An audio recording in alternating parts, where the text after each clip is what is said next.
So I'm going to tell this story about something my mom did because, I said the example for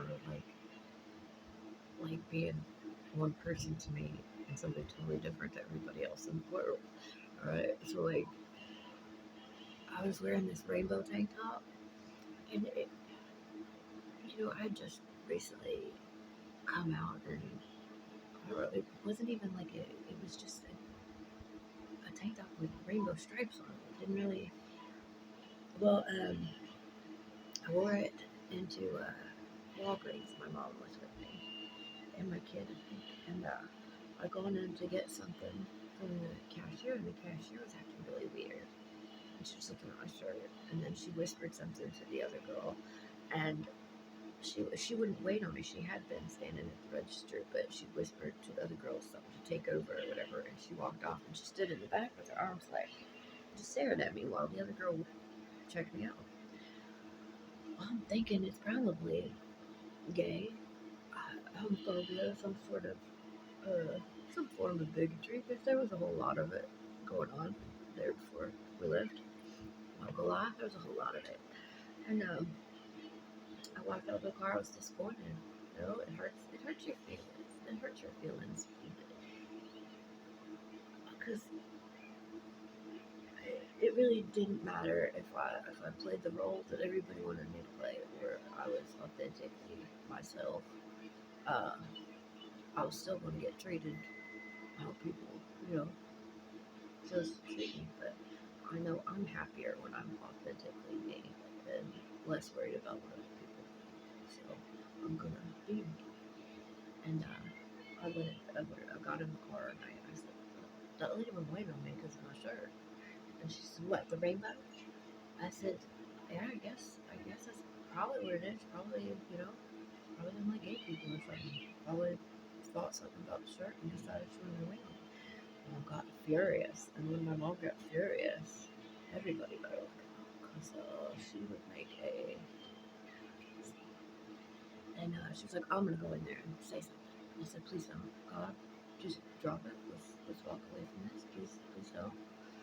And she was like, I've got to say something. That's not fair that she's treating you like that. Blah, blah, blah. And I was like, but Mom, when I came out to you, you said, no, you're not. And I said, yeah, I am, Mom. And you said, no, you're not. How could you? You're not. So you didn't even accept me. Why the fuck would you go in there and hypocritically yell at that lady? Because you don't like gay people either. So why would you stand up and it's not right. She shouldn't be treated like. And she went in and made a big scene and got her, you know, narcissistic dopamine hit, and then came back out from the car, and then she couldn't figure out why I was upset with her. Why are you mad? I stood up for you. I did what you. But you yourself don't believe those things. You just did that to put on a big show so that other people thought you were supportive of me when in actuality you're not at all. Like behind closed doors, you. Uh, and I'll give another example of a fun time when my uncle brought some furniture and his kids came, and she had just sprayed the house, and she let the windows open before they all came, by the way. But the majority of the time, she kept the windows closed, and I slept in the car. So they were there, and I walked in the house, because you have to be polite, you have to say something. And even though I was going through absolute hell, like very, very sick, I walked in there and I tried to say hello and be nice. And I stood there next to my mother and my aunt, and they were talking about Dancing with the Stars. And they were talking about some gay couple on Dancing with the Stars and how just utterly offensive it was that these gay people were allowed to dance. What? No, not gay people dancing. What? The nerve. Anyway, so they were sitting there talking about how disgusting that was. And I just stood there. I stood there listening. Because I wasn't going to say anything because the majority of the room were conservative Christians and I don't necessarily agree with their. But I wasn't going to say anything because we're family and we're all having a good time and getting along. And my first had to say. Well, you know, we're offending Katrina by talking about this in front of her, right? I'm sure she has something to say. I just looked at her. I don't have anything to say. I think you might, apparently, because you brought it up. Well, no, you're the one that I literally have my mouth fucking closed standing here, just looking at the two of you listening to your conversation. I didn't say it. So there's another example of them putting words in your mouth, spinning a scenario to fit their with other people. So other people will turn against you because the narrative. You have to play the role that you've been given. And I'll never understand that. That because nothing is black and white. Nothing is black and white. And all people are different. And there's layers like an onion to each person. And there's so many reasons for why a person acts and does the things they do. And there seems to be just this with the narcissistic energy. It's like a black and white. There's not even gray. And they create a narrative. They get all these other people to, but they're actually, I don't know, just thinking about that again, that story, like, her, she didn't like anybody who was different. I had to look, act, be a certain way in order to make her happy, but she was never going to be happy. And none of this talking about what it was actually like for me, none of it changes the fact that I loved her with my whole heart, and I wouldn't have wasted 43 years of my life trying to make her happy.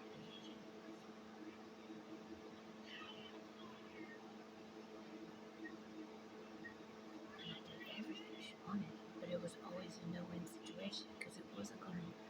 The only thing that was going to make her actually happy was seeing that I wasn't. And that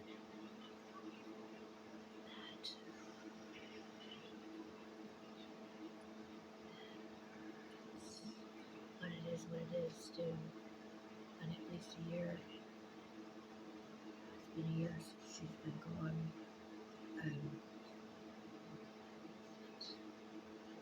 It doesn't make it hurt any less, but in a way it does. Because now I can see things from a different perspective. And I can see those type of behaviors that she exhibited because of her trauma.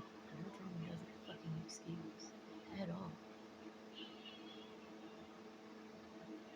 They can help you to understand what dynamics and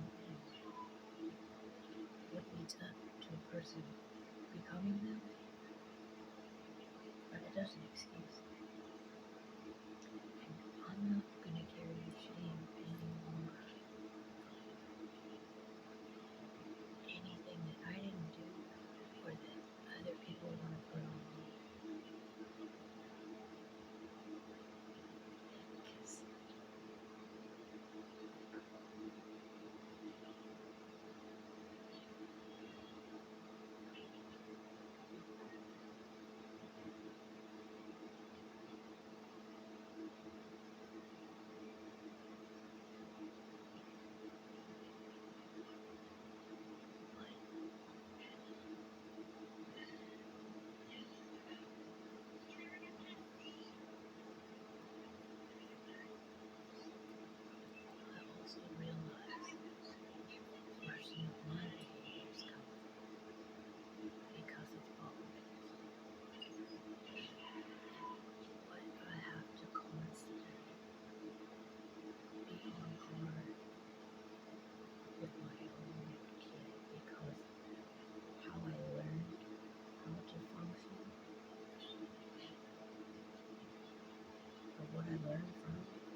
so much time has passed, and you know that because in those kind of like enmeshed family dynamics, unhealthy ones, like you're taught you've got to stay in the family, you work it out, you take what you're given, and you feel grateful for it, and you have to earn love, earn respect, earn your keep, and but you're also taught that nothing you ever do will ever be good enough to live up to the standards set, and just all the dynamics in our family system and our group are so unhealthy, and like I don't, I'm having to relearn it and heal and recognize so I don't keep doing it to mine, so we can break those patterns, but actually never seeing or knowing healthy too is a wild thing, because that's how misrecognizing it when it comes along, because healthy and calm and normal doesn't feel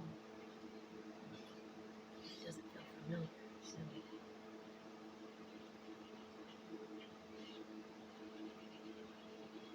and trying not to put those like standards onto my own kids and give like options and choices, and it's all new, and I don't have, all I know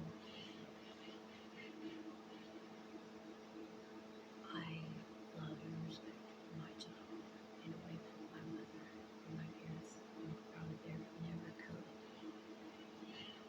because children are to be seen and not heard. They're an extension of you, workhorse, and they're there to.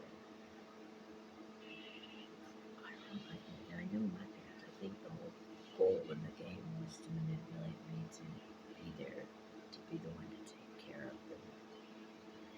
Like, and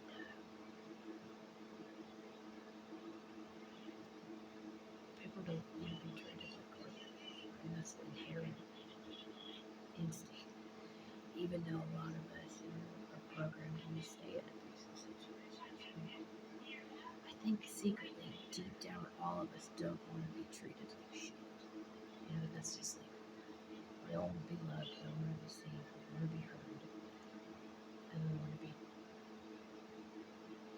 treated respectfully. And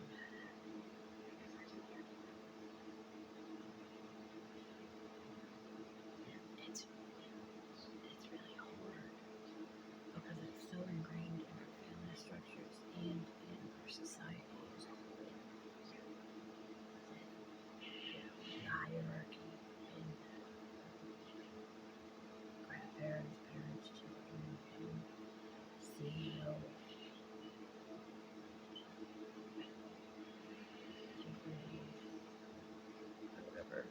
whatever these structures are, and in order to heal a lot of just generational trauma and our own individual traumas, we have to really start looking deeply into the details and structures, and break them down, and ask the hard questions and discuss the hard answers.